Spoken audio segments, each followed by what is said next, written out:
Para entrevistar o ministro Eduardo Campos, nós convidamos Carlos Vogt, coordenador do Laboratório de Estudos Avançados de Jornalismo da Unicamp, vice-presidente da Sociedade Brasileira para o Progresso da Ciência e presidente da FAPESP, a Fundação de Amparo à Pesquisa do Estado de São Paulo. Convidamos também Mônica Teixeira, editora especial de Ciência e Tecnologia da TV Cultura. Convidamos ainda Alessandro Greco, repórter de ciência do jornal Estado de São Paulo. Chico Otávio, repórter da Editoria Nacional do jornal O Globo, no Rio de Janeiro. Ricardo Bonalume Neto, repórter especializado em ciência da Folha de São Paulo e correspondente no Brasil da revista Nature. Sérgio Leitão, advogado e diretor do Instituto Socioambiental. Fátima Fonseca, jornalista e editora da Plano Editorial, que publica o jornal Telecom, a newsletter TI e Governo e a revista Informática Hoje. Fátima está, e eu cometi aqui um lapso, na nossa plateia, que tem os seguintes convidados. Eu vou repetir a ordem aqui para que a gente corrija o erro no ar. Rosa Alegria, pesquisadora de tendências, futurista e vice-presidente do Núcleo de Estudos do Futuro da Pontifícia Universidade Católica de São Paulo. Débora Mari, estudante de jornalismo da PUC de Campinas, que está realizando uma pesquisa sobre o Roda Viva. Sérgio Vigberto Rizola, gerente-geral do Centro Incubador de Empresas Tecnológicas, sediado no Instituto de Pesquisas Energéticas e Nucleares em São Paulo. Fátima Fonseca, jornalista e editora da Plano Editorial. Rubens Harry Born, ambientalista e diretor da ONG Vitae Civilis. Ari Plonsky, diretor superintendente do IPT, Instituto de Pesquisas Tecnológicas de São Paulo. Eugênio Araújo, secretário executivo do CIB, Conselho de Informações sobre Biotecnologia. Antônio Celso Villari, jornalista e gerente de comunicação do CIB. Regina Scharf, jornalista da Rede Brasileira de Jornalismo Ambiental. Daniela de Fátima Teixeira da Silva, estudante de doutorado do IPEM e representante dos alunos de pós-graduação do Instituto. Odair Gonçalves, presidente da Comissão Nacional de Energia Nuclear, e Cláudio Rodrigues, diretor do IPEM, Instituto de Pesquisas Energéticas e Nucleares de São Paulo. O Roda Viva é transmitido em rede nacional para todos os estados brasileiros e também para Brasília. Você pode acompanhar também o programa pelo site, que é www.tvcultura.com.br/Roda Viva, ou por intermédio da Rádio Cultura M em 1.200 kHz. Para participar, você pode fazer perguntas pelo telefone 0 operadora 11 252 6525 ou pelo fax 3874-3454. O endereço do programa na internet é rodaviva@tvcultura.com.br. Por falar em endereço, a partir de hoje, o novo endereço da TV Cultura é Rua Vladimir Herzog, número 75, uma homenagem ao jornalista que foi diretor de jornalismo da TV Cultura e que morreu exatamente há 29 anos atrás. Aliás, ainda para terminar, uma bela homenagem ao Vlado, que foi meu primeiro colega de trabalho aqui na Cultura, este DVD que mostra o programa comemorativo dos 18 anos do Roda Viva, que de alguma forma eu acho que resume um pouco do que o Vlado pretendia fazer aqui no jornalismo da TV Cultura. Boa noite, ministro. Boa noite, Paulo. A revista Science publicou uma matéria em que diz que o Brasil tem condição de produzir até 6 ogivas nucleares. O senhor já negou qualquer intenção do Brasil de produzir isso, mas o que eu queria perguntar é o seguinte: o senhor acha que uma revista, com o porte dessa revista norte-americana, iria publicar uma inverdade assim, pura e simples? E mais, o senhor acha que o Brasil, que durante 18 anos teve um programa nuclear secreto, fica com moral para dizer para o mundo que hoje ele cumpre todas as normas e todas as regras da questão energética nuclear? O Brasil tem moral para falar do programa nuclear, porque o Brasil tem 41 instalações inspecionadas pela agência. Nós recebemos anualmente 50 inspeções, algumas de surpresa, não temos nenhum problema. Não há nenhum país membro da Agência Internacional Atômica que questione o programa nuclear brasileiro como um programa pacífico. O Brasil tem na sua Constituição que esse programa é para fins pacíficos. O Brasil esse ano recebeu 90 técnicos enviados pela Agência Internacional para treinar técnicos de diversos países. O Brasil tem honrado todos os tratados internacionais de não proliferação que tem assinado. O Brasil tem uma tradição pacifista. O Brasil não vê nenhum membro da agência questionar o seu programa. Alguns artigos, algumas matérias, ora que sequer cita a fonte, levantam esse tipo de questionamento. Vale salientar o nosso respeito à revista Science. Vale dizer que o texto não é um texto publicado na parte dos artigos científicos da revista, é exatamente no que diz respeito ao debate político, que é um segmento da revista, e é um texto de opinião. É um texto que parte de pressupostos e coloca uma série de sis, se o Brasil fizer isso, se o Brasil fizesse aquilo, e termina por concluir de forma extremamente equivocada a matéria. Nós respondemos essa matéria. Eu quero dizer a você, Paulo, que entre o artigo desses dois cientistas e o artigo da Constituição Brasileira, eu fico com o artigo da Constituição Brasileira, que foi fruto da luta democrática que Herzog participou, inclusive dando a sua vida. Nós temos um compromisso com a paz mundial. A política externa brasileira é prova desse compromisso. E eu tenho certeza que a sociedade começa a perceber que por trás desse debate querem, na verdade, levar o Brasil a não ter as condições de construir um desenvolvimento nacional sustentável. O Brasil viveu há 3 anos atrás uma crise de energia. Nós precisamos que a sociedade brasileira compreenda que o programa nuclear permitiu que a saúde avançasse muito no diagnóstico e na cura de muitas doenças, que o agronegócio brasileiro precisa do conhecimento nuclear para fazer irradiação de muitos produtos que só vão entrar no mercado externo se tivermos irradiação. E nós sabemos efetivamente que a agência internacional, da qual o Brasil é fundador, vai viver no próximo ano uma conferência de avaliação do TNP. Essa conferência será presidida por um diplomata brasileiro, Sérgio Duarte. Com todos esses predicados, o Brasil pode falar não só aqui para a comunidade brasileira, mas para o mundo, e dizer que nós queremos um tratamento igual a que todos os países têm. Nós queremos que a agência cumpra o seu papel, e tem sido esse o nosso esforço, e queremos proteger uma tecnologia nacional. Só isso, não tem nada além disso para fazermos, e vamos fazer isso com muita tranquilidade.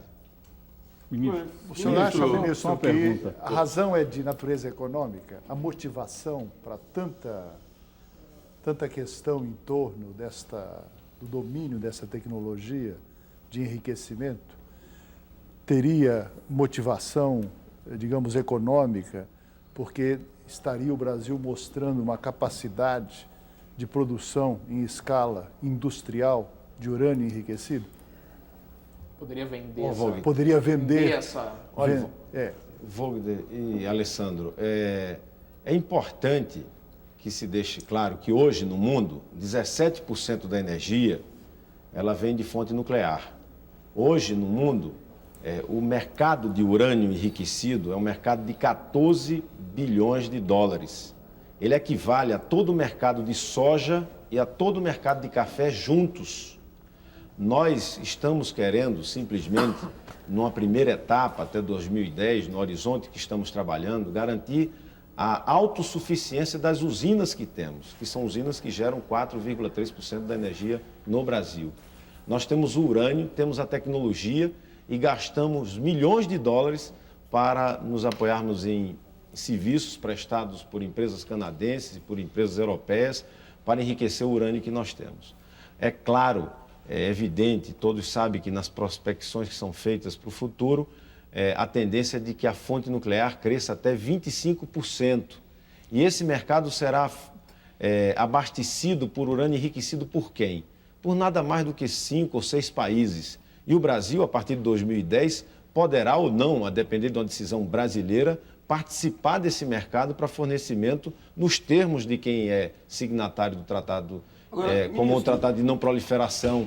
Nós somos signatários de um tratado que reza a não proliferação, o desarmamento, e nós não vamos ter nenhum tipo de relação com países que não têm respeito a esses princípios do TNP. Agora, digo eu, ministro, o senhor já esteve ao lado dessas centrífugas, provavelmente, certo? O senhor já viu como elas são. Não vi. Eu visitei Resende, visitei Aramá. Eles quiseram me mostrar e eu não aceitei ver. Não havia necessidade de ver. Eu já vi essas centrífugas, inclusive eu estive... Parabéns para você que viu. Eu já estive do lado de uma delas, aliás, eu estava até encostado em uma delas, e o pessoal da Marinha que estava me mostrando, aí eu perguntei para eles, mas quando que vão começar a funcionar? Aí, não, já está funcionando. Eu falei, opa, então... eu não sei por que não mostrar para um inspetor essas centrífugas, porque elas são basicamente cilindros, certo? A tecnologia delas está dentro delas, quer dizer, o inspetor não vai ter acesso ao principal, que é o interior da centrífuga, a tecnologia. A não ser que ele olhe por baixo. Ricardo, só queria emendar. Ricardo, eu queria dizer o seguinte, veja bem, nós e eu participei de diversas reuniões técnicas para, inclusive, compreender de forma exata todo esse processo. Nós podemos dizer com toda segurança que o que nós estamos ofertando à Agência Internacional Atômica, ela dá completa segurança de que ela cumpra as suas obrigações e que ela controle aquela planta. Ela acompanhou desde o início, desde o projeto inicial básico, a obra de engenharia, ela controla todo o urânio que entra na planta e o urânio que sai da planta. Existem câmeras monitorando a chegada e o estoque do yellow cake, a saída do urânio enriquecido. Nós temos métodos, por exemplo, de equipamentos utilizados pela própria agência, que basta a agência retirar uma amostra do ar ou de parte do aparelho, do equipamento e levar, que ela analisa e verifica se tem urânio naquele ambiente ou se passou urânio e qual o grau de enriquecimento. Portanto, em não tendo esse tipo de equipamento, formas, na prática, não tem como patentear, a forma que nós estamos construindo é uma forma inteligente, respeitosa à agência e respeitosa ao Brasil.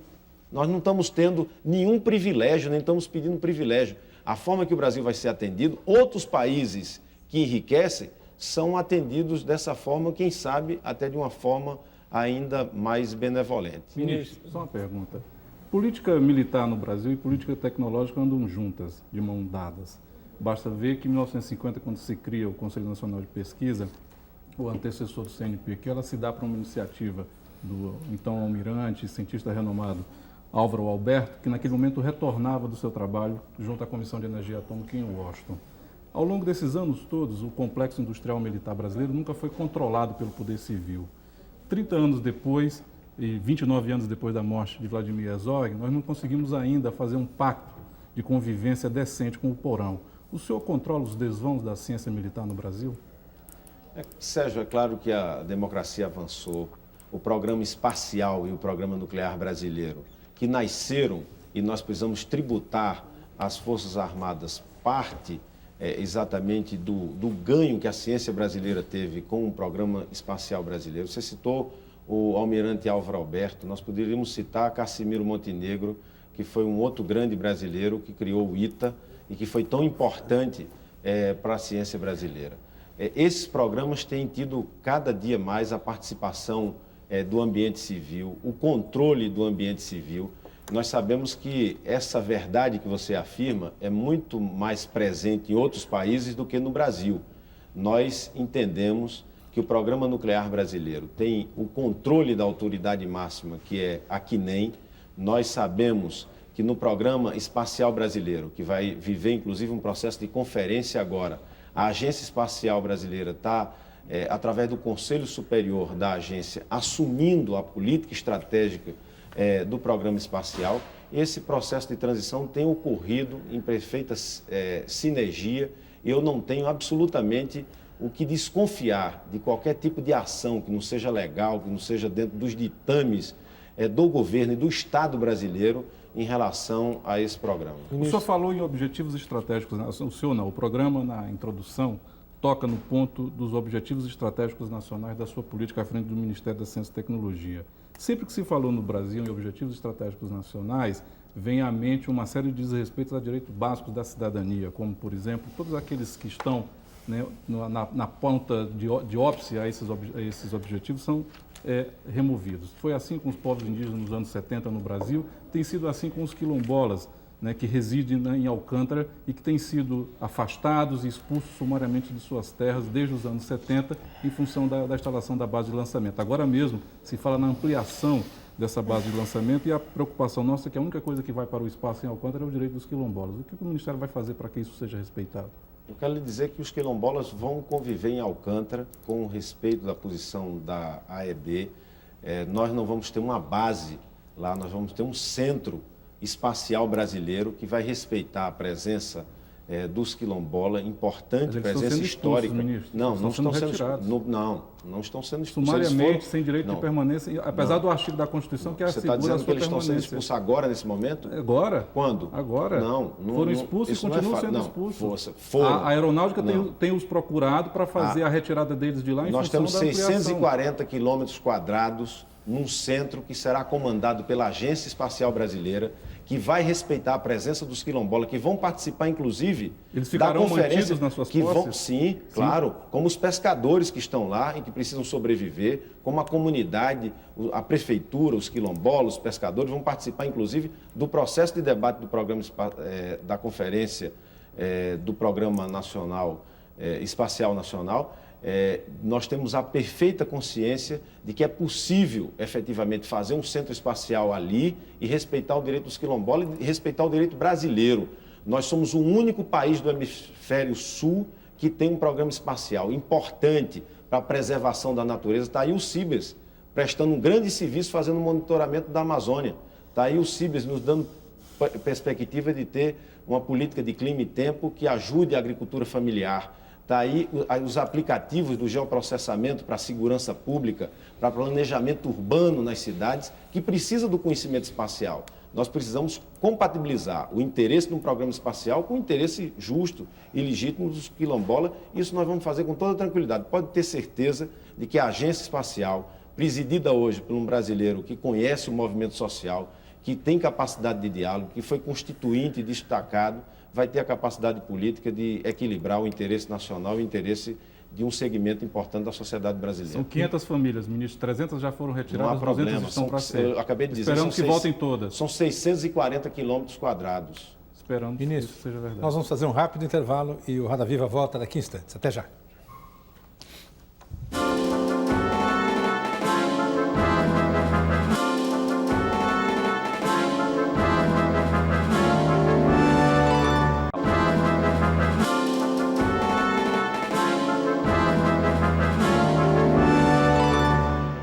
Estamos de volta com Roda Viva, que esta noite entrevista o ministro da Ciência e Tecnologia, Eduardo Campos. Você, para participar do programa, pode usar o nosso telefone, que é o 0 operadora 11 252 6525, ou o fax 3874 3454, ou ainda o endereço eletrônico do programa rodaviva@tvcultura.com.br. Ministro, uma das molas mestras do projeto de ciência e tecnologia do governo anterior eram os fundos para investimento vinculados a determinadas áreas, fundos esses, por exemplo, das telecomunicações, e esse dinheiro, no início da gestão do senhor, uma parte desse dinheiro ainda estava não utilizado pelo Ministério. Em que situação está essa questão dos recursos dos fundos, que é um dinheiro carimbado, quer dizer, que não deveria ser usado? Fundos setoriais, são 800 milhões, 823, se não me engano. Paulo, Onde foi os parar fundos essa grana? setoriais, na verdade, foram uma conquista da sociedade brasileira, da comunidade científica ao longo do governo passado.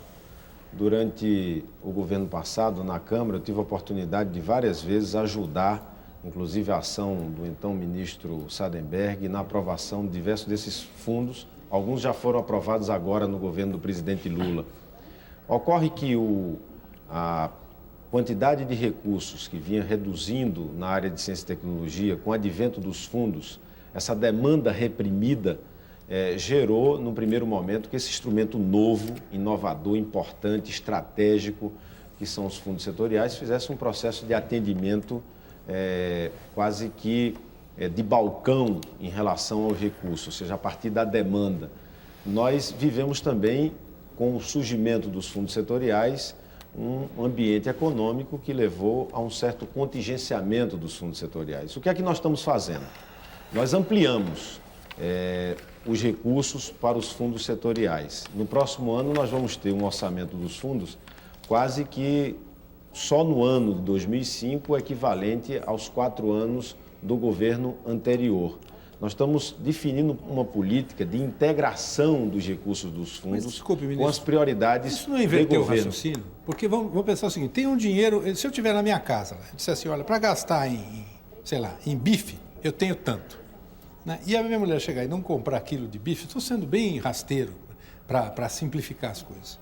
Né? Ela pode me explicar dizendo, não, é que acontece o seguinte, a gente contingenciou porque eu tenho que pagar um empréstimo no banco, então não vou gastar tanto de bife. Não é assim no governo. Esse é um dinheiro carimbado, que deveria estar destinado a essa função precípua. Não, ele está servindo para garantir o superávit. O senhor dizer, passou de tanto para tanto, melhorou, mas não se chegou ao valor que é destinado pela norma, não é isso? Ou eu estou errado? O contingenciamento feito é um contingenciamento legal. Você pode ter absoluta certeza disso. E esse contingenciamento que houve na área de ciência e tecnologia, houve em outras áreas também. E ele foi importante para o reequilíbrio macroeconômico do país. Nós estamos desenvolvendo, na verdade, um processo dentro das instituições, das agências CNPq e FINEP, para que ela possa gastar os recursos nesse montante. Eu posso lhe dizer que tem ficado para a comunidade uma grande expectativa, porque o processo produtivo nessas agências ainda não suportam a quantidade de recursos que existem contingenciados. Nós estamos realizando 100% do orçamento deste ano, nós garantimos com o Ministério da Fazenda, além de um aumento dos recursos, uma periodicidade. O mais grave do que contingenciar, às vezes, era você liberar os recursos em novembro e dezembro, que acaba com todo o planejamento, com a capacidade de convocar a inteligência nacional, de não ter um calendário para editais, porque não sabia se ia ter recurso. Esse ano nós inauguramos o calendário, aumentamos os fundos do ponto de vista real, colocamos 13 programas transversais, 67% desses recursos foram para a política industrial, ou seja, fazendo o encontro, efetivamente, do que nós temos de ciência e tecnologia com a necessidade para o desenvolvimento. Ministro, vamos ter, no próximo ano, um acréscimo em relação ao orçamento desse ano de 20%. Ministro, só uma questão aí neste ponto que acho que é fundamental. O senhor falou da questão do planejamento, da organização, essa questão de o recurso ficar contingenciado e, de repente, ser liberado nos últimos 2 meses. Isso a gente assistiu várias vezes. Essa questão não está ligada, inclusive, a uma decisão maior de fundo, que é a questão, de fato, de autonomia de gestão financeira das agências de financiamento, CNPq, inclusive, e mesmo FINEP, etc., para garantir essa regularidade do fluxo e a capacidade, portanto, de investimento dessas agências? O que está acertado hoje com a equipe econômica é que o que está orçado será integralmente liberado. E o cronograma de desembolso nós podemos remeter à Fazenda, que a Fazenda vai honrar. O que é que existia? Os fundos setoriais reuniam os seus comitês gestores em março, abril, que faziam 2, 3 rodadas, porque esses fundos são presididos, coordenados por representantes do governo, da academia e dos empresários.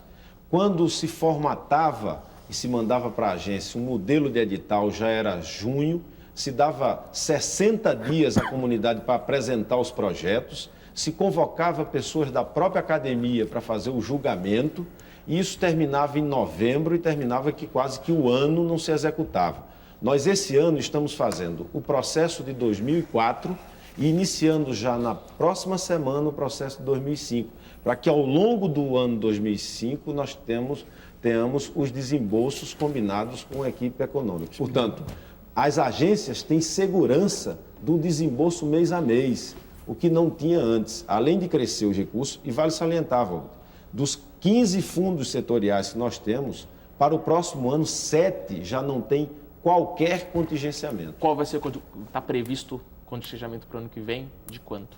Eu acho que em torno de 45% do valor que está estimado para arrecadação. Qual o valor estimado? Nós vamos ter em torno de 1 bilhão para os fundos que são presididos pelo MCT, porque há outros fundos que não estão no MCT. Nós vamos ter 720 milhões de reais nos 15 fundos setoriais e devemos ter um pouco menos do que isso contingenciado. Agora, ministro, isso complica a vida do pesquisador, não é, ministro? Porque, pense bem, o pesquisador ele tem que ter também o seu cronograma de receber, para poder, como disse o Marcon, quer dizer, a mulher quer o bife, o pesquisador quer os seus insumos, quer o seu equipamento, quer o dinheiro para fazer pesquisa. Ele não pode deixar a pesquisa parada por muito tempo, certo? E isso talvez seja uma coisa que a burocracia do Ministério não entenda, né? Nós estamos entendendo tanto isso, Ricardo, que esse ano, pela primeira vez em toda a história dos fundos, o primeiro fundo setorial surgiu no Brasil em 99. A comunidade está tendo exatamente a ideia de quando é que vão ter os editais, qual é o prazo que as agências têm para julgar. Nós estamos ofertando à comunidade, primeiro, um orçamento 20% maior. Segundo, um cronograma. Terceiro, um desembolso certo. E quarto, um processo produtivo dentro das agências desburocratizado. Nós estamos reduzindo o que era quase que 250 dias para se tirar, e os pesquisadores sabem disso muito bem, se tirar um contrato com a universidade, com o instituto de pesquisa, para que isso ocorra num prazo de menos de 3 meses. É um processo efetivamente demorado, que precisa de convencimento, precisa se colocar mais recursos humanos em determinadas áreas. Portanto, nós estamos, ao longo desse ano, fazendo uma nova governança nos fundos setoriais. Ministro, só queria mudar de assunto e perguntar ao senhor se o senhor é a favor das pesquisas com células-tronco de embriões humanos. Sou a favor, defendi, inclusive no congresso da SBPC, esperei esse momento para revelar de forma muito clara o nosso apoio.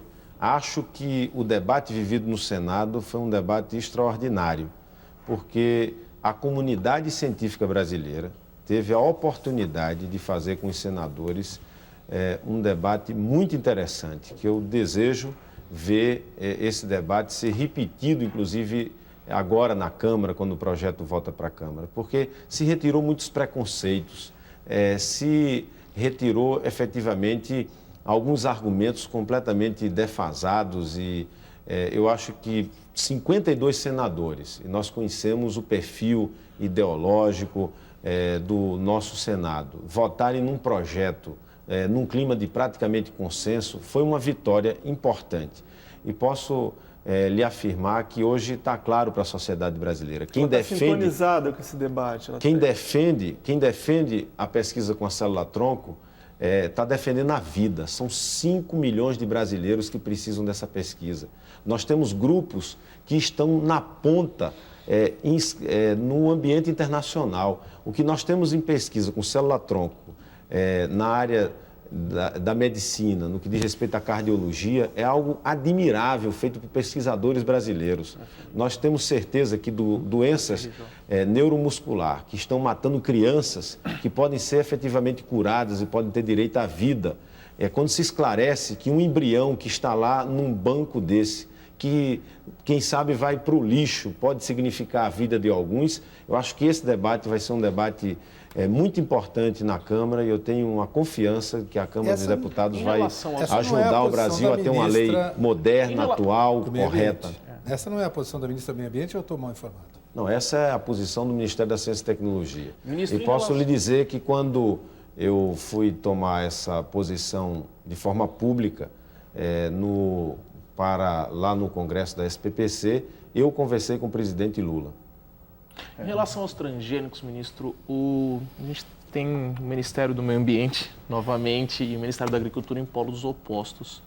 Mas a CTNB é um órgão ligado ao Ministério da Ciência e Tecnologia. Qual a posição do Ministério da Ciência e Tecnologia em relação aos transgênicos? Eu acho que é preciso a gente... você faz uma constatação, existem 2 posições... Não, existem... reveladas de forma pública em relação à questão. E basicamente, um é contra e o outro é a favor. E vocês e nós estamos construindo exatamente o que o Parlamento brasileiro está vivendo um momento importante, de fazer um debate sobre o marco regulatório da biossegurança e da biotecnologia. Um país com a biodiversidade que tem o Brasil precisa ter um marco regulatório fruto desse debate, que essa contradição se explicite e que o interesse nacional vença e que nós possamos ter no Congresso Nacional, que é o ambiente correto, a explicitação dessa divergência. De forma muito clara, eu votei como deputado no relatório do Aldo Rebelo. Eu era deputado, não era ministro, estava na Câmara, participei da comissão e explicitei essa posição. Então fica claro como parlamentar, como governo, como membro do governo, eu tenho a posição que é a posição do governo. Eu acho que agora é a hora do Congresso. O Congresso recebeu do governo brasileiro uma proposta, está fazendo o debate, que é papel do Congresso, está ouvindo a sociedade, está melhorando o projeto em alguns aspectos. Eu acho que depois que a lei seja feita, afinal de contas, a lei não é feita para o governo, ela é feita para a sociedade, para reger a relação entre os cidadãos, entre as instituições públicas, entre o Estado e o cidadão. Eu acho que nós vamos cumprir a lei. O Brasil não pode parar a pesquisa. Eu acho que é importante ter a preocupação com a questão do meio ambiente, é importante ter um fórum político que possa dirimir qualquer tipo de dúvida. Eu acho que o consenso está sendo construído até com maior rapidez do que se imagina, porque às vezes quando a gente compara com alguns outros países, a gente vê que o Brasil, nesse aspecto, faz os debates muito mais acelerados do que a gente imagina. Tem uma questão muito clara nessa discussão sobre transgênicos, célula-tronco, e que tem a ver com o papel fundamental da ciência, que é a questão da ética. Ética como uma espécie de limite, né? E o conflito entre esse limite e a questão de que a ciência pode tudo. Então, nesse conflito e na questão do interesse nacional que o senhor acabou de colocar, há uma posição muito, digamos assim, contraditória dentro do governo brasileiro, né, e que é o próprio debate que a sociedade vive hoje em relação, por exemplo, à questão dos transgênicos. Toda a posição do Ministério da Ciência e Tecnologia, me parece que nesse diapasão não existe uma diferença, uma dicotomia grande entre o governo atual e o governo passado, porque fundamentalmente os papéis estão, digamos assim, repetidos no governo passado. O governo Fernando Henrique Cardoso, o Ministério da Ciência e Tecnologia, tinha na CNTB uma espécie assim de ponta de lança avançada, de uma defesa intransigente da introdução dos transgênicos no país, sem nenhum tipo de cuidado, principalmente a questão do princípio da precaução, que é um princípio básico para que se saiba de maneira, digamos assim, alcautelatória, os tipos de problemas, de prejuízos que poderão advir para a sociedade, para a população, em função da questão dos transgênicos. Então, toda a posição do Ministério do Meio Ambiente vem daí. E nos chama a atenção uma espécie assim de, digamos, de fogo interno do próprio governo contra a ministra Marina Silva, querendo colocá-la numa espécie assim de papel obscurantista, como se ela fosse uma pessoa que visa retirar as condições para o desenvolvimento nacional, quando tem diversos segmentos brasileiros, dos mais diferentes, desde o governador do Paraná, né, colocando que a questão dos transgênicos é uma questão fundamental para prejudicar ou favorecer o desenvolvimento nacional. Como é que o senhor se vê nessa questão entre limites da ética, dos limites da ciência e a questão do interesse nacional? De que interesse a gente está tratando? O interesse do Brasil. Ninguém conta comigo para ter nenhum tipo de tratamento dessa forma em relação à ministra Marina Silva. O Brasil, há vários Brasis. O Brasil tem, inclusive com o Ministério do Meio Ambiente, temos desenvolvido trabalhos importantíssimos no que diz respeito ao desenvolvimento nacional. O projeto DETER, em relação ao monitoramento da Amazônia, é uma prova disso. O trabalho que nós estamos fazendo, compartilhado com ela e com a Embrapa, no sentido de lavoura pecuária, para reduzir a pressão em relação ao desmatamento numa visão efetivamente econômica, é uma prova disso. O trabalho que nós estamos fazendo com o INPA e com outros institutos da Amazônia, identificando as vocações locais e desenvolvendo capacitação de recursos humanos para a economia de base local na Amazônia, viabilizar o emprego, a renda, a sustentabilidade, é uma prova disso. Nós temos, sim, hoje um debate no país, e a ministra Marina Silva representa de forma correta um segmento da sociedade que tem uma formulação em relação ao desenvolvimento de pesquisa na área da biotecnologia. Nós temos um compromisso com a ética, sim, na ciência. Nós temos reforçado os comitês de ética.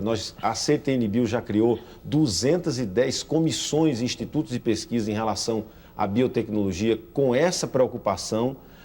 O projeto de lei em debate no Congresso Nacional tem tido foco, a preocupação com os limites. Agora, o Congresso Nacional, de forma soberana, está fazendo um debate de um projeto de lei que foi compartilhado por todos nós do governo. Nós enviamos a nossa posição. O Congresso, de maneira soberana, com os representantes do povo, está fazendo nesse momento o seu papel, que é definir a ministra Marina o projeto. Representa o interesse nacional nessa discussão? Eu acho que sim, ela representa o interesse nacional, é uma grande companheira, representa uma parcela do pensamento em relação à questão. O governo debateu, construiu um projeto, mandou para o Congresso. O Congresso está fazendo esse debate, vamos aguardar que o Congresso decida e a partir daí nós vamos nos posicionar em respeito à lei que o Congresso Nacional vier a votar. Ministro, hoje há um grande foco na questão, desculpe, da inovação tecnológica e da possibilidade de fazer a indústria brasileira, de alguma maneira,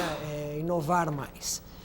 Existe um diagnóstico comum sobre o qual eu gostaria justamente de questionar o senhor a respeito de que existe no Brasil uma grande capacidade de pesquisa científica, notadamente no setor público, e muito pouca utilização desse conhecimento, ou muito pouca permeabilidade desse conhecimento para o setor privado. Eu queria saber, primeiro, para o setor produtivo, primeiro, se o senhor concorda com esse diagnóstico, e segundo, qual o senhor acha que é o papel do Ministério da Ciência e Tecnologia para tentar encaminhar esse impasse, se é que o senhor acha que isso é um impasse? Acho que não chega a um impasse. Na verdade, aonde o Brasil fez esforço de inovação, deu certo. Está aí o software para todo o sistema bancário, a urna eletrônica, está aí a experiência exitosa da Petrobras em águas profundas. Onde o Brasil fez esforço de inovação, efetivamente deu certo. O que nós precisamos é, primeiro, constatar, é verdade que nem todo o Brasil não sabe o que o Brasil sabe, né? Nós precisamos fazer com que a sociedade, os agentes públicos, possam desfrutar desse conhecimento.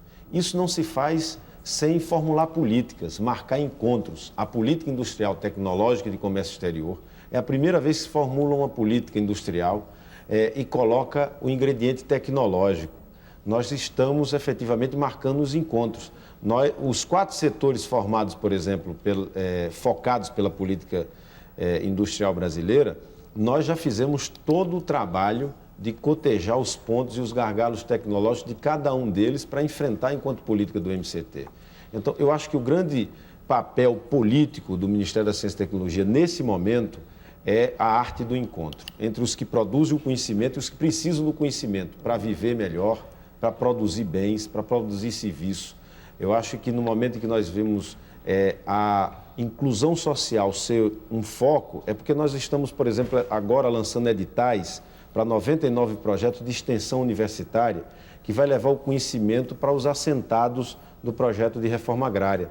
Nós estamos levando o conhecimento para projetos de habitação, de saneamento, ou seja, é a inovação, não só no produto, mas também a inovação na gestão para pequena empresa, para média empresa. Vamos ter uma lei de inovação que vai ter incentivo fiscal, como instrumento de incentivo fiscal, que vai ter o poder de compra do Estado, está destacado, foi até uma iniciativa legislativa como um papel importante. Eu acho que a lei de inovação é um marco cultural na cena brasileira e vai que, aliás, é uma iniciativa do governo anterior, não é? O governo anterior é que se bateu muito pela lei da inovação. É fato que em 2001 houve uma Conferência Nacional de Ciência e Tecnologia, a segunda, cujo foco foi inovação. De 2001 até 2002 se formulou uma lei que não foi votada no Congresso e deu um grande impasse. Passou-se o ano de 2003 vivendo esse processo. Quando eu cheguei ao Ministério, no prazo de 20 dias, nós fizemos um intenso esforço, reformulamos o projeto, mandamos para o Congresso. O deputado Ricardo Zaratini teve um grande papel, e o deputado Renato Casagrande, e nós aprovamos por unanimidade no Congresso Nacional, que era um impasse de 2 anos. Prova da maturidade do Congresso, do amadurecimento da sociedade brasileira, mas um projeto que era diferente do primeiro projeto que chegou em dezembro de 2002 ao Congresso Nacional. Quais as principais diferenças, ministro? As principais diferenças que estão marcadas no projeto é exatamente que nós não colocamos na lei de inovação o que era exatamente governança das instituições públicas de ensino superior, o que tumultuava efetivamente o ambiente. Nós demos político do debate, nós demos a garantia aos institutos e às universidades de reposição do seu efetivo, dos seus profissionais, dos seus professores que vierem a optar pela licença para tentar serem empreendedores. Nós agregamos o incentivo fiscal com um prazo para o governo dizer qual é o incentivo fiscal. E o Congresso Nacional melhorou quando colocou o poder de compra do Estado, que é exercido pelas grandes nações do mundo, como algo estratégico para um processo de inovação. Que nós precisamos, inclusive, pensar, e logo após a aprovação do projeto de lei de inovação, nós vamos estar lançando o Lattes tecnológico, uma versão do atual Lattes no CNPq, que é exatamente um instrumento de apresentação do ambiente da pesquisa, do desenvolvimento tecnológico brasileiro à empresa brasileira. E o nosso interesse é que esse Lattes tecnológico ganhe escala internacional. E mais do que isso, nós temos que desenvolver também mecanismos outros de financiamento que não são só esses que estão aí para a inovação no Brasil. Ministro, nós vamos fazer um rápido intervalo e o Roda Viva volta já já.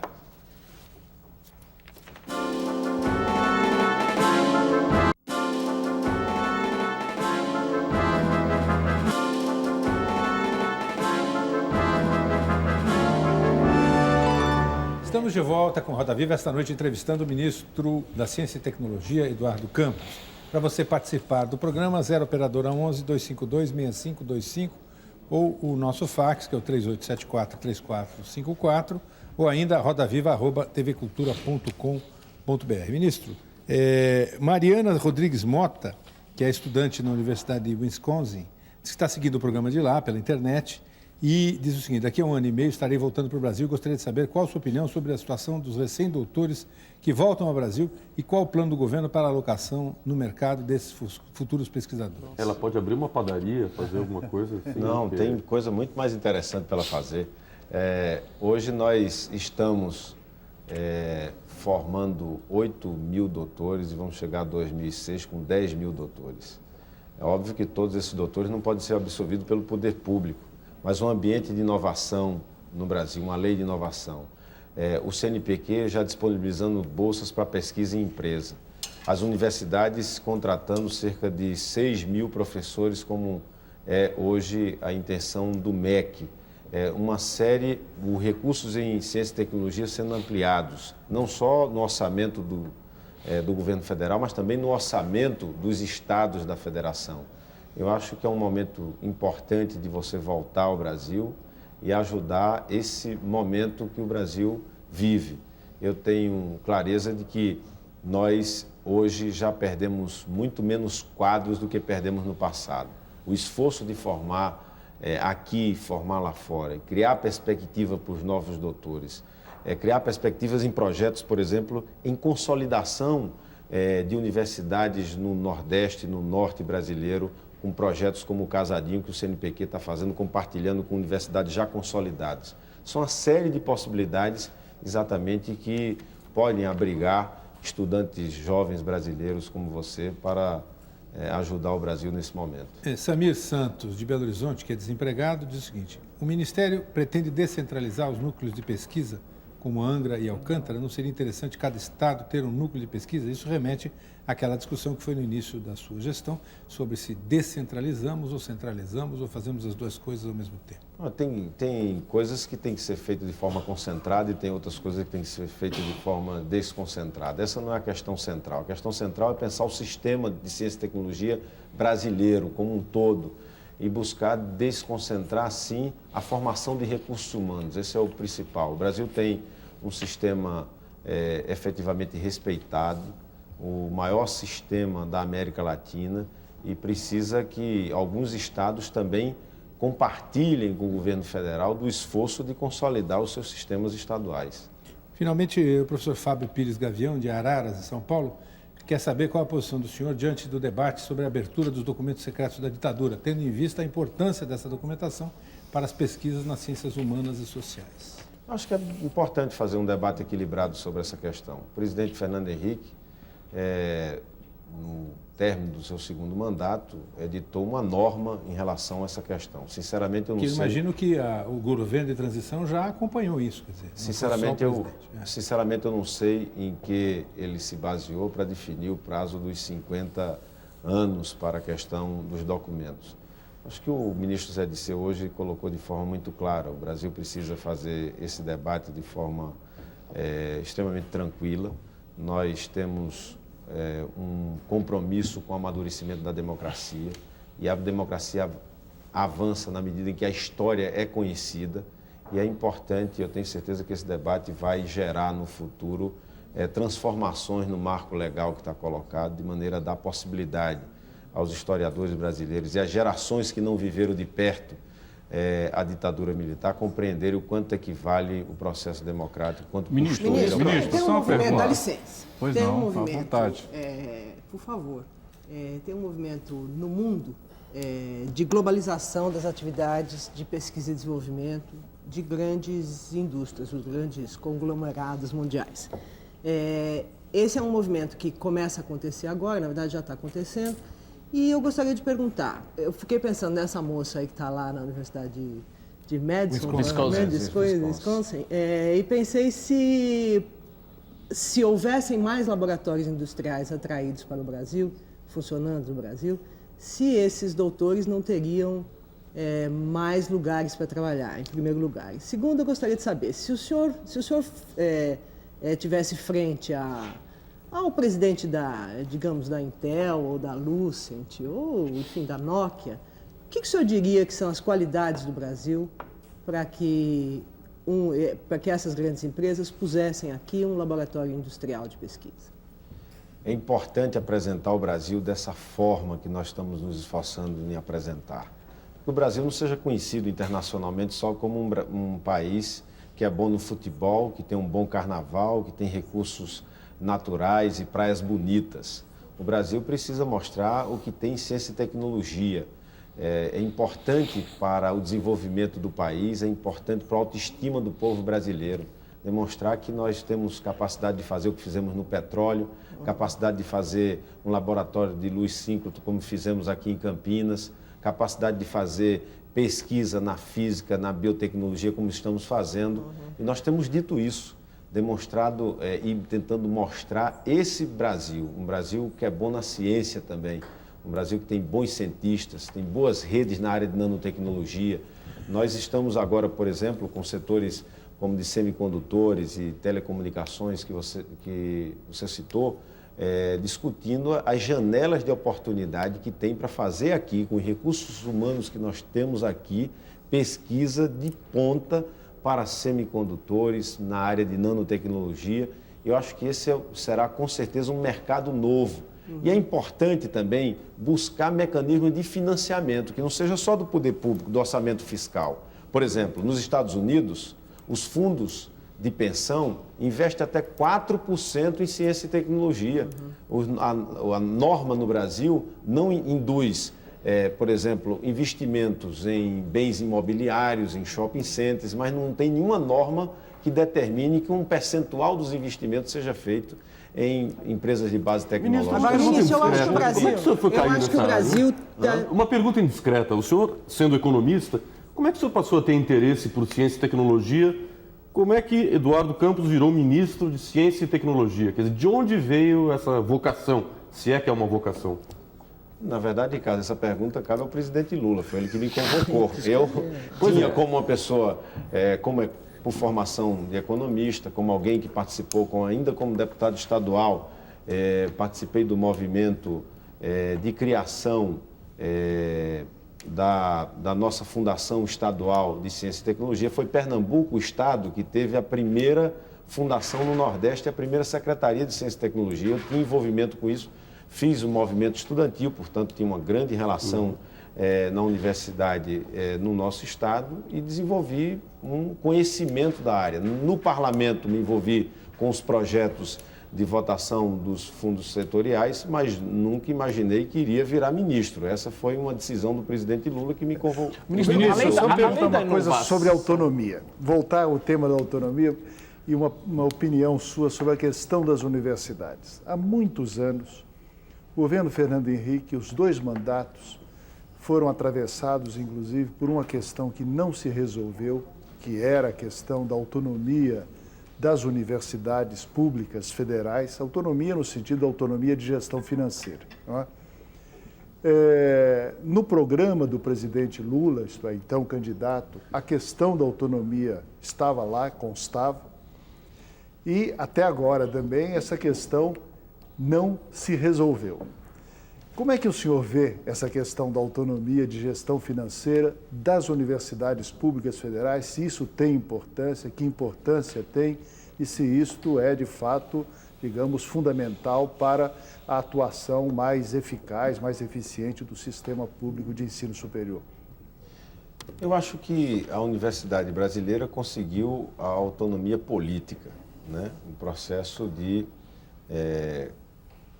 democrático, acumulou muito na universidade a resistência à ditadura e de lá saiu também grandes quadros que se abrigaram no movimento estudantil, no movimento docente para fazer a resistência democrática e avançamos na autonomia política.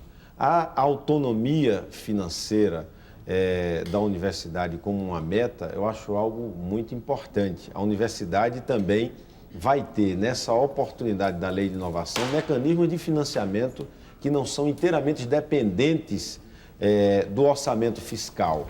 Eu acho fundamental para uma instituição de ensino que ela possa ter um processo de planejamento, que compreenda o que é que vai poder dispor. Eu percebo que os recursos, por exemplo, do Fundo de Infraestrutura, é um recurso extremamente demandado hoje. Isso advém de quê? De um processo de retração para o custeio da universidade. Tenho debatido com os reitores agora. A gente, quando aprova um projeto na área de infraestrutura para um novo laboratório, às vezes não está ao lado o recurso para o custeio da universidade. Estamos corrigindo isso para que, pelo menos no primeiro ano de financiamento, ela possa disponibilizar de mais algum recurso do próprio projeto para garantir o processo de custeio. Mas acho que o ambiente da reforma universitária vai ser um bom ambiente para fazer esse debate. Ministro, eu queria só voltar para a pergunta da Lei de Inovação da Mônica.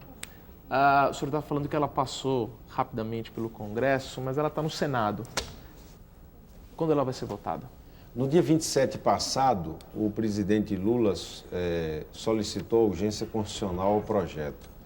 Isso nos leva a fazer uma conta do ponto de vista do regimento do Senado e que em torno do dia 25 de novembro, esse projeto deve estar travando a pauta do Senado.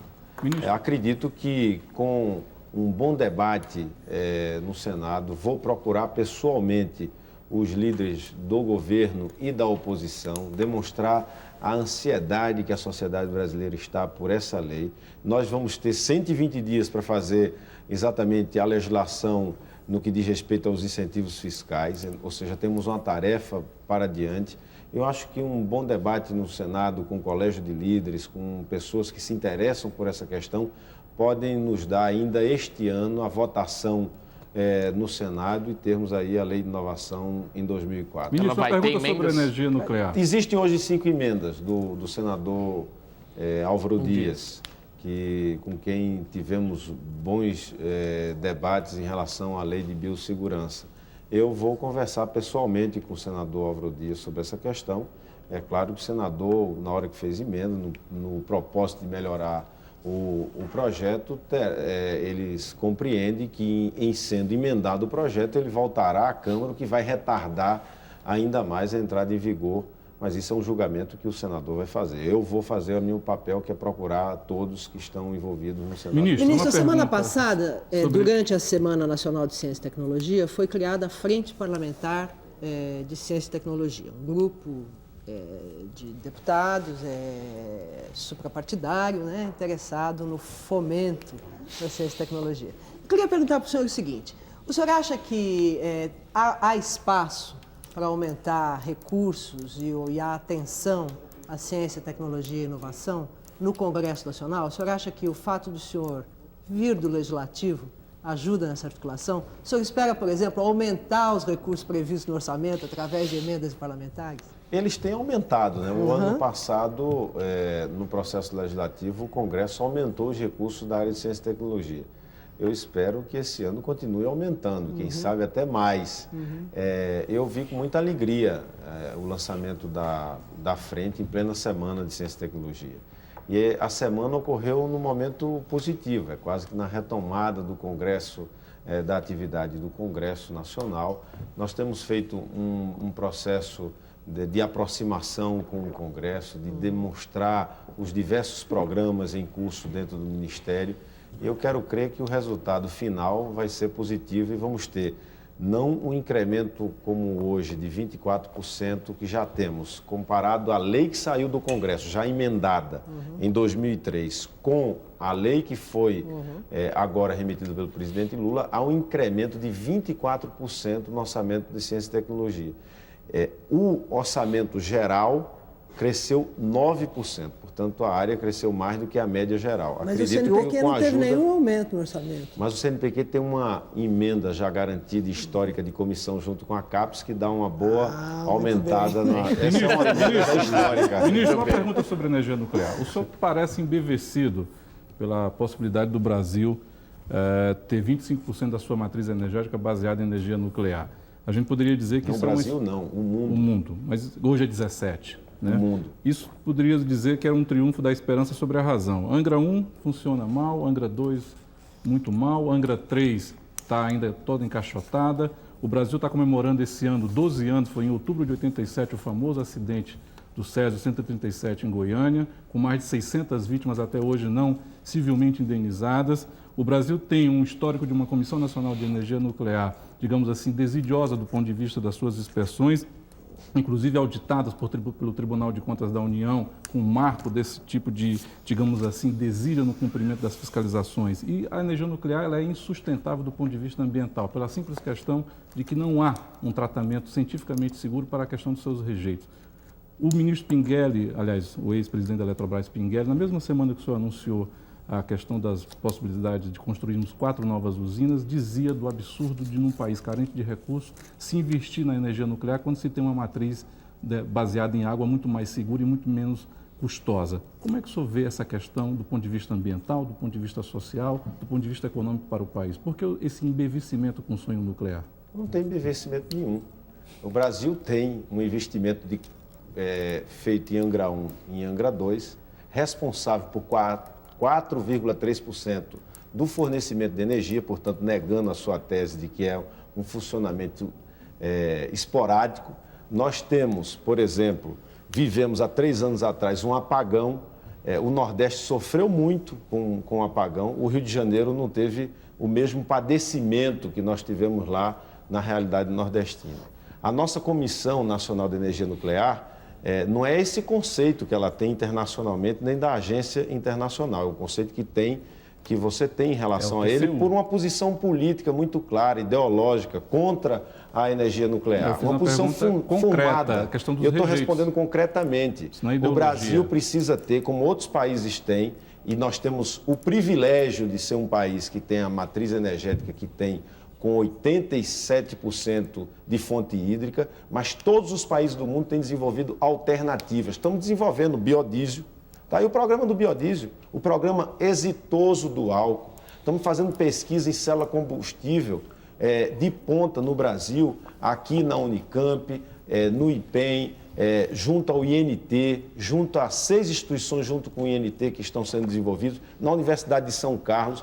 Estamos com 5 centros de excelência em energia renovável, eólica, solar, e estamos fazendo um esforço de releitura do programa nuclear brasileiro. Essa é uma realidade. O Brasil não tem como abrir mão de 4,3% de energia quando o Brasil volta a crescer e o Brasil teve o apagão que teve.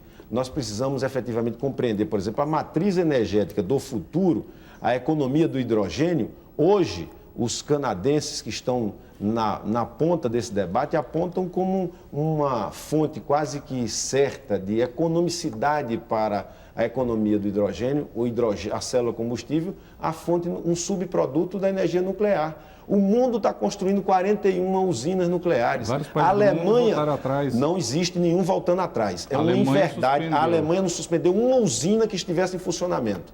A Alemanha não suspendeu uma usina. Mas isso é um mito repetido, mentiroso. Não há registro de uma usina fechada pelo governo alemão. Uma só usina, não se cita o nome. Então, o Brasil precisa, e tem feito, continuar esse programa, que não é só para gerar energia.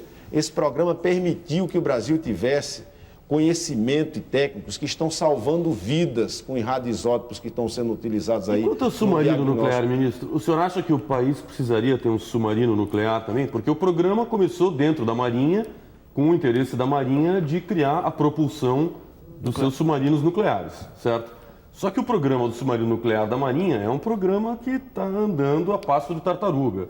Era para 2005, 2010, 2015 e não tem dinheiro. Então, de certo modo, essas centrífugas são um subproduto do programa da Marinha. Quer dizer, não é um caso apenas de, ok, vamos tocar um programa nuclear porque tem algo aí.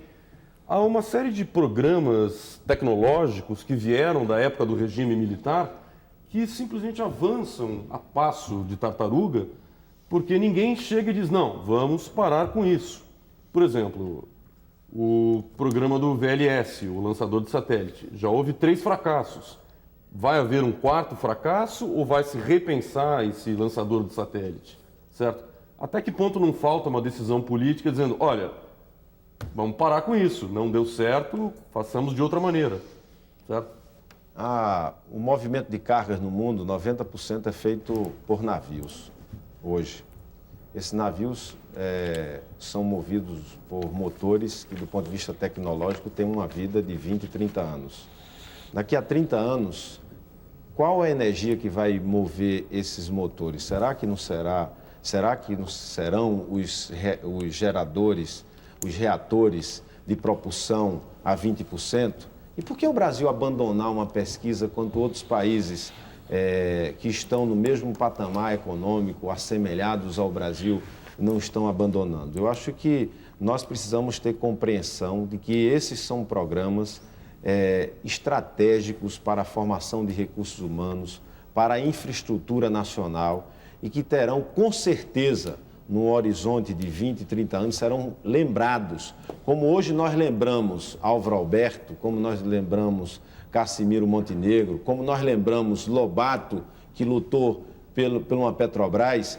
Imagine o Brasil sem a Petrobras com um barril de petróleo a $50. Então, bem, nós ministro, precisamos ter que coragem de enfrentar alguns preconceitos e outros conceitos de quem não quer ver o Brasil em condições de competir em áreas estratégicas. Não, eu concordo seja na plenamente com o senhor, ministro. nanotecnologia, na questão biotecnologia. não se está dando recurso para essas áreas, certo? Nós estamos voltando, por exemplo, vou te dar um exemplo. Programa espacial, 93 a 2002, $34 milhões de investimento. China, quanto nesse período? 400 milhões. Índia, 400 milhões.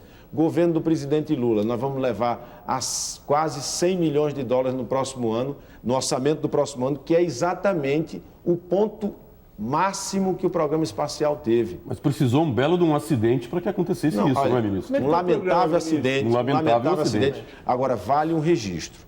E você sabe, Ricardo, que esse não é o único acidente que houve em programa espacial no mundo. Todos os programas espaciais exitosos do mundo tiveram que conviver com a dor que o programa espacial conviveu com o acidente de Alcântara. Mas vale lembrar que há 2 dias atrás nós tivemos um lançamento com êxito lá em Alcântara. Qual o cronograma do programa agora, ministro? Nós vamos cumprir o cronograma fixado pelo presidente. Em 2006 o VLS vai estar pronto. 54% do material do VLS já está pronto.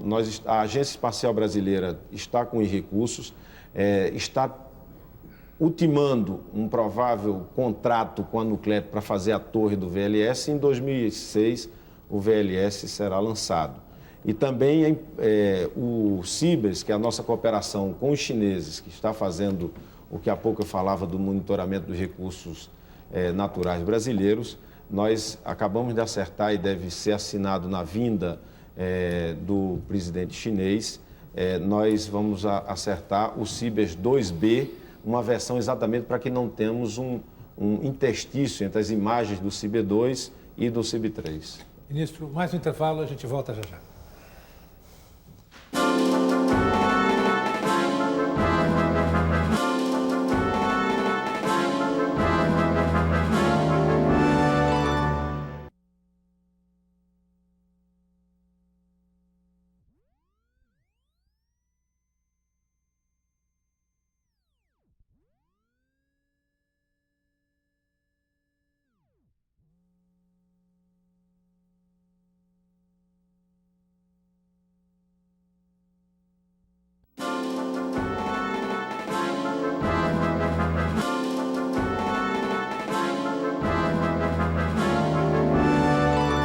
Estamos de volta com o Roda Viva, esta noite entrevistando o ministro da Ciência e Tecnologia, Eduardo Campos. Ministro, pergunta de Vicente Rocha, de Uberlândia, Minas Gerais. O senhor já mencionou rapidamente o assunto. Ele é ex-secretário de Agricultura de Uberlândia. Ele diz o seguinte: estamos trabalhando para que o biodiesel seja um grande programa de geração de energia limpa, de compra e venda para milhares de brasileiros envolvidos com a agricultura familiar. Nesse sentido, o MCT tem interesse em política para apoiar essa grande iniciativa? E Arsênio da Silva, de Pirajuí, São Paulo, quer que o senhor, Arsênio da Silva Júnior, quer que o senhor fale um pouco mais sobre o biodiesel. O biodiesel é um programa econômico, mas é um programa também de inclusão social, que tem sido acompanhado diretamente pelo presidente Lula. Nós importamos hoje 6 bilhões de litros de diesel. O nosso petróleo, nós temos dificuldade no nosso petróleo de fazer o diesel e fazer a nossa autossuficiência. Isso nos custa 1,2 bilhões de dólares. Então, a visão do governo brasileiro, não só uma preocupação também com o meio ambiente, mas com a geração de emprego no campo, é avançar com o programa do biodiesel. O Pronaf já está disponibilizando... Desculpe interromper. Você pode explicar para o telespectador, em poucas palavras, o que é o biodiesel? Porque tem muita gente que acha que não sabe o que é, né? Boa lembrança, Paulo. Nós vamos, a partir de plantas como a mamona, o dendê, a palmeira, nós vamos extrair o óleo vegetal, processá-lo e misturar inicialmente 2% desse óleo vegetal com o diesel e até 2005, 5%. A Europa já faz isso. Nós, inclusive, ontem na corrida, na prova de Fórmula 1 aqui no Grande Prêmio Brasil, o caminhão que deu a volta de apresentação com os corredores estava usando o biodiesel a 5%. Isso não tem nada a ver com que o Rubinho não ganhou a corrida. Não, de jeito nenhum. Se tivesse mais um pouco de biodiesel, quem sabe, no carro dele. Mas nós vamos, na verdade, desenvolver esse programa, prevê, numa primeira etapa, atingir 38 mil famílias. Como é que elas entram nesse processo? Elas vão produzir a mamona em determinadas áreas, em outras, dependendo da vocação daquela região, vão entregar nas usinas e esse biodiesel será comprado integralmente pela BR, ou seja, tem uma compra garantida. Existe já hoje em debate no próprio Ministério das Minas e Energia a possibilidade de utilização desse biodiesel para algumas termoelétricas utilizarem, o que também dá um direito, dá uma garantia de compra. É importante lembrar, Paulo, que para algumas regiões do Brasil se paga 2, às vezes 3 vezes de frete para o diesel chegar do que o preço do diesel. Então, essas pequenas unidades vão poder abastecer no futuro esse mercado, quem sabe, numa proporção maior do que o conjunto geral, que será até 5%. A Europa, hoje nós temos 2 milhões de carros que já utilizam o biodiesel. É a intenção da União Europeia também estender até 2005, até 2009, 5,75 no diesel europeu. Portanto, o Brasil tem capacidade, porque foi da biomassa que o Brasil fez o programa exitoso do álcool, e tem capacidade de ter um programa do biodiesel que com certeza vai gerar emprego no nosso campo, vai dar mais uma opção de um combustível e pode gerar divisas com exportação no futuro. Ministro, aproveitando que o senhor é pernambucano, ministro, vou fazer uma pergunta. Não, mas deixa eu perguntar uma coisa. E a nanotecnologia, ministro, como é que anda? Hoje nós tivemos uma reunião de 2 horas com o presidente Lula pela manhã, junto com o ministro Guxiquem e com o ministro Luiz Furlan, com a apresentação para ele do programa de nanotecnologia brasileira. Só desculpe, mais uma vez, interromper e explicar, pedir para você explicar em termos prosaicos o que é, enfim, a nanotecnologia. A nanotecnologia é exatamente o estudo do átomo e da molécula em escalas nano, portanto, 1 dividido por 1 bilhão. É conhecer os elementos que formam tudo, ou seja, como disse hoje o professor Silon na exposição ao presidente Lula, com 23 letras do alfabeto, nós escrevemos cartas, livros. Então, com que elementos se formam os bens? Se forma a madeira, se forma o plástico, se forma o ferro. Você compreender a estrutura é exatamente a nanotecnologia. Isso tem feito com que se possa desenvolver novos materiais, estruturas cada vez menores dos nossos eletroeletrônicos, processos de cura na saúde, de direcionar o medicamento para exatamente o ponto, não atingindo outras partes do organismo que estão sãs, ou seja, é o futuro. O mercado de biotecnologia hoje é um mercado de 200 bilhões de dólares no mundo. Será em 5 anos o mercado, segundo a apresentação que assistimos hoje, de 1 trilhão. O Brasil tem 4 redes de nanotecnologia com grande capacidade. Nós temos essas redes presentes em um número muito expressivo de estados da federação, está desconcentrado no país, ou seja, temos a capacidade, se focarmos, inclusive, janelas de oportunidade, de nos tornarmos competitivos. Aliás, ministro, essa era a minha pergunta que eu ia fazer sobre essa questão, se a ciência deve ser descentralizada ou não. Voltando a esse tema, né? Aproveitando que o senhor é de Pernambuco e está aqui em São Paulo, onde se produz a maior parte da ciência do Brasil. A questão é, os recursos são poucos. Não é melhor investir o recurso nas unidades de pesquisa que já são bem capacitadas e que teriam condições de utilizar melhor esses recursos do que espalhar o recurso para outras partes do país onde não haveria essa capacidade, certo? Eu acho correto que exista ciência em toda parte do país, certo? Mas eu já ouvi, por exemplo, de pesquisadores da USP reclamando que eles tinham projetos muito bons em determinados editais de concorrências científicas e que perderam o financiamento porque, por uma norma do Ministério, se preferiu dar o mesmo financiamento para grupos do Nordeste ou do Norte, que seriam igualmente bons, mas o critério de desempate seria esse apenas, quer dizer, o fato de estar fora do eixo Rio-São Paulo-Belo Horizonte, certo? Será justo esse tipo de situação? Não, veja bem, eu acho que o debate de concentra-desconcentra não é um debate fundamental.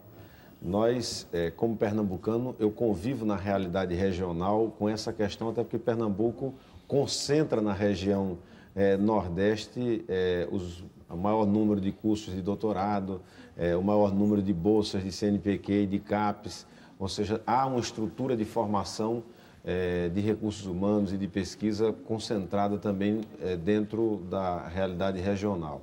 Eu costumo dizer que há investimentos que precisam ser feitos de forma concentrada, outros que precisam ser feitos de forma desconcentrada. Quanto aos editais, existe uma lei. Vamos cumprir a lei, não tem que ter debate. A lei determina, em alguns fundos, 30% para regiões, no mínimo 30% para regiões Norte, Nordeste e Centro-Oeste. Eu acho que o critério regional para a pesquisa de desempate, ele não deve ser utilizado. Eu acho que nós temos que ter o compromisso de instituições já consolidadas no Brasil, de consolidar outras áreas do Brasil. Por exemplo, a Amazônia. Nós temos muito claro de que a defesa da Amazônia será feita com conhecimento.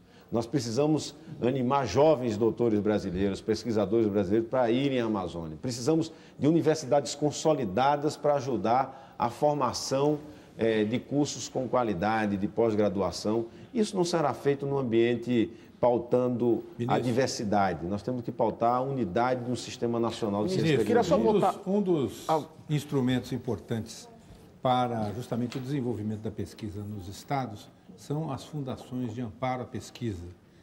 Há uma reportagem recente que demonstra que apenas 2 estados cumprem, digamos, 100% da determinação legal de recursos para essas fundações. Há estados que chegam a 40%, é o caso de Santa Catarina, onde eu vivo, por exemplo, a Funcitec lá, recebe apenas 40% do recurso que deveria receber.